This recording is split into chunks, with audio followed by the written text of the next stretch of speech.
Welcome YouTubers, this is Mr. Partyboy128 and just doing a quick comparison between full metal and plastic airsoft guns. As you can see, I have 4 guns laid out on the table, 2 AEGs and 2 gas blowbacks. Basically, I'm just going to do a rundown of each gun, give you the pros and cons of each, and let you decide which one's better for you, but I'll also give you my opinion. Alright, let's start out over here.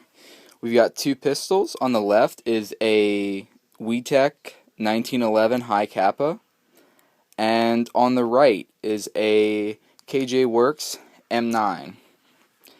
I've had the 1911 for about 2 months, and the M9 for about a year. And first off, I'm just going to say that I definitely like the 1911 way better. The 1911 is full metal. By that I mean the slide and the lower receiver is metal, along with all this trigger assembly, but the pistol grip and trigger guard are plastic, so I don't really think that they should call that a full metal gun.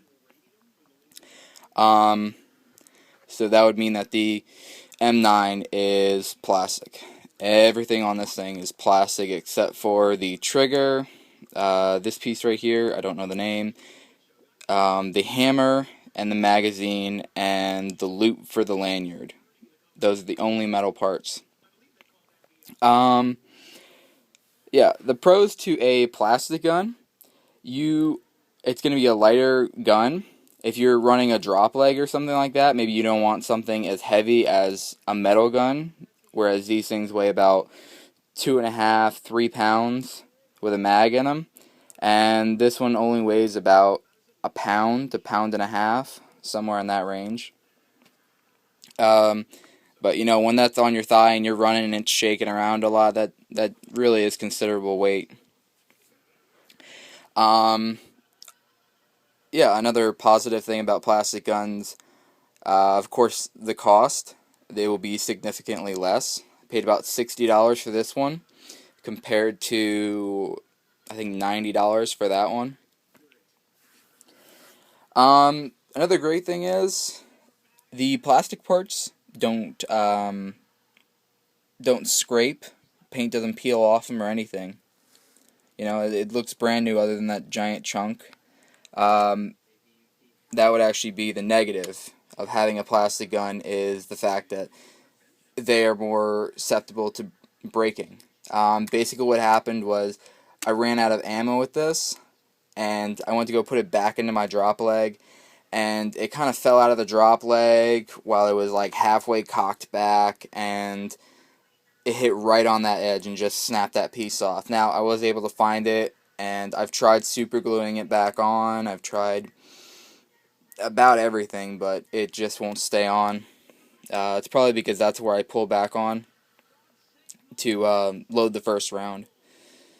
The gun worked great. I had good FPS, good range with it. I loved it, but it got broken, and now the mag's leaked, so it's kind of just a shit gun. And pretty much the opposite of what I said for that goes for this. This is a little bit more expensive, but it is higher quality. But the fact that it's made out of metal means that it will chip. Right there, along the rails right there. I think I have more on the other side. Yeah, that's where it's really bad. I have like a modified Black Hawk holster that's really not supposed to be for high kappas, but I kind of jam it in there anyways. I don't really mind the paint scraping. I love this gun. I love the adjustable hop-up inside of it. I love the kickback on it. It was definitely a lot more than the plastic gun. And I also noticed that I could cycle rounds a little bit faster with this, probably because of the weight of the slide. So, if you don't have a lot of money and you just want some sort of sidearm, I would go with a plastic gun. KJ Works makes pretty decent M9s. Unfortunately, they do break. The gun is fully functional. except for the leaking mags. It just has cosmetic damage. But after a couple years of playing airsoft, I kind of sucked it up and bought this, and then spent more money on the mags than I did the actual gun. I have 5 extra mags for this. I love it. I play full-length games with it. It's just an amazing gun. So for this category of sidearms, I would definitely choose a full metal sidearm. Now, for AEGs, I have 2 guns here. The first one is one I'm running right now. It is a G&G quote budget gun. They call it a budget gun because it does have a plastic body, and the internals are meant more for like CQB or like a place that has a lower FPS requirement. This gun shoots about 320 out of the box. The plastic body does not affect that. Great gun. I love it. I'm still in the process of customizing it to my liking. Anyways, next gun. We have here an older AGM M4A1 that I have done some modifications to. The crane stock, I put in a very large battery, and the silencer. This gun ran great while I had it, while I was actually using it. Now I'm actually trying to sell it. That's why I'm doing the video, just before I sell all my old guns. It's great, but after a couple of years, as you can see, there's a lot of wear on it. Especially there, because that's a metal part that your hand is almost always on when you go to grip it.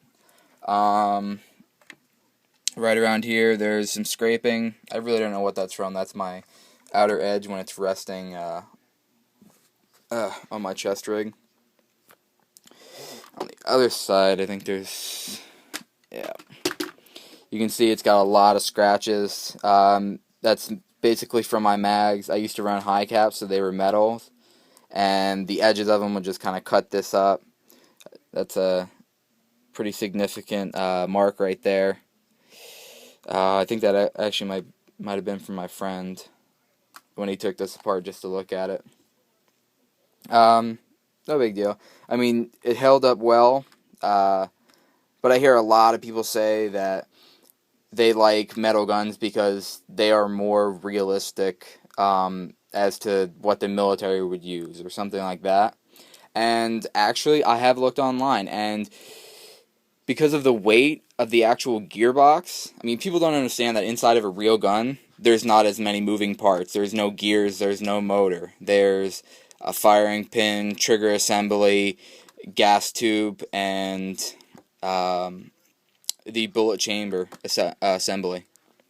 So the weight of the full metal gearbox actually makes the plastic gun more realistic. Maybe not to the touch, but to the weight of it.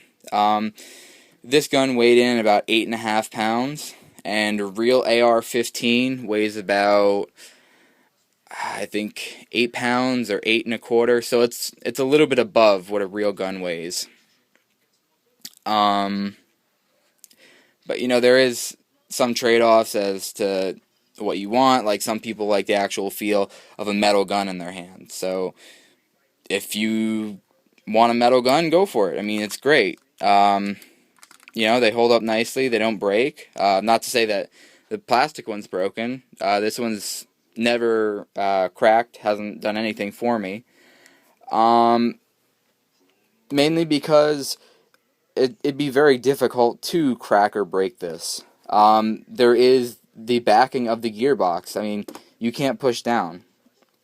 There's no bend in the plastic to actually break. The only thing that could possibly break would be the mag well.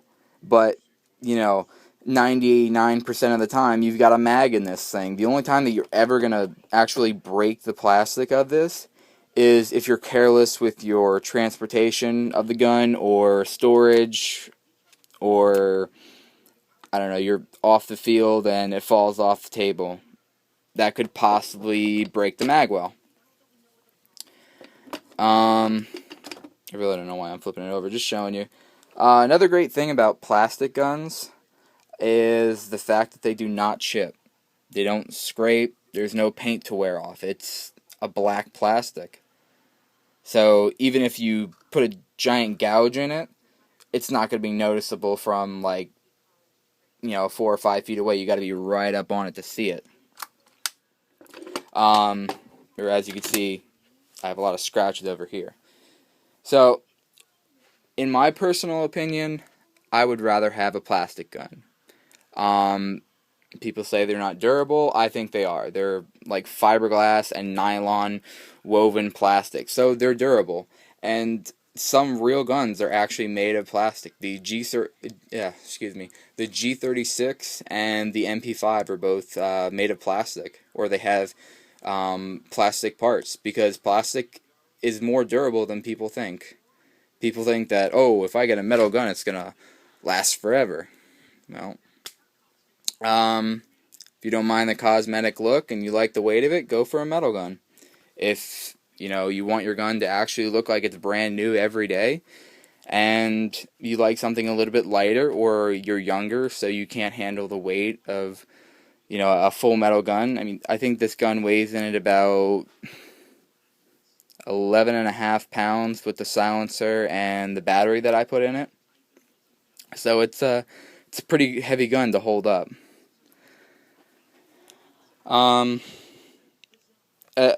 As you can see from the video, I am pro plastic AEGs. I love my G&G budget gun. It was, or it still is, amazing. Of course, I am going to do some modifications just because it's how I roll. But yeah, that's about it. So in conclusion, metal gas blowbacks, plastic AEGs. You can disagree with that, or you can agree with it. It's up to you. It's all about personal preferences. Thanks for watching, guys.